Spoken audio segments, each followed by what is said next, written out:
The first thing we need to do is to remove the air box and the hose going to the turbo. Okay, once that is done, we could jack the car, or you could jack the car before doing so, of course. With the airbox removed, we have access to a couple of the bolts here. We have access to this one. We're going to have, although a little bit difficult, we're going to have access to the lower bolt. You're probably going to be able to access the bolt that sits right here. So you have 4 of them in total.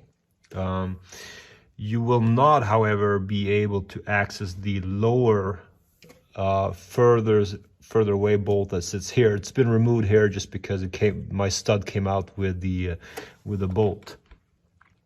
So what do? You do this, okay?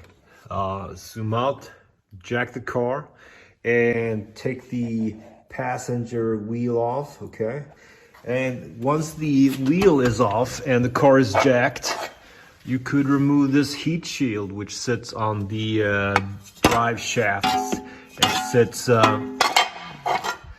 It sits in here pretty much, right? Okay.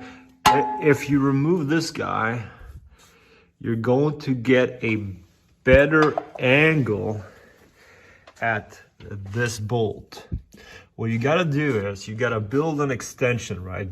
You put the socket here, extension, a joint, and you come down through here and you access from below. So you got to get yourself under the car, maybe insert the extension from the top, come down here, and you'll be able to position the tool here or here on the drive shaft, right? Which wouldn't be possible if you still had the heat shield, because it's going to change the angle to hit the mid pipe.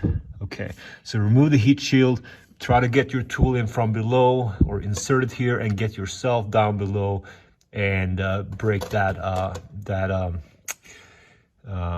nut. Okay, you're gonna need something like this, right? So various extensions, right? And depending on the nut, it might be 15, it might be something else, right? So you put that on the nut, navigate that tool towards the floor over the drive shaft, get yourself under the car, attach it, the ratchet, whatever, and break that nut. We have these guys loosened. What remains is that guy over there, 1, 2, 3, right? And that will be your mid pipe / down pipe leading to the exhaust. A lot of people, at least on YouTube videos, you'll find them removing that pipe. It's not necessarily. Once the car is jacked, once you're under the car, you could access those bolts, 1, 2, 3. Not very difficult.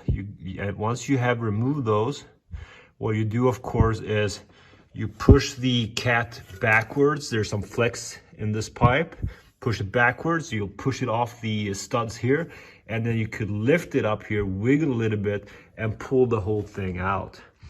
So in my opinion, unless you guys say otherwise in the comments section, this is going to be the easiest way to remove your cat converter. And of course, installation is the opposite, or the reverse.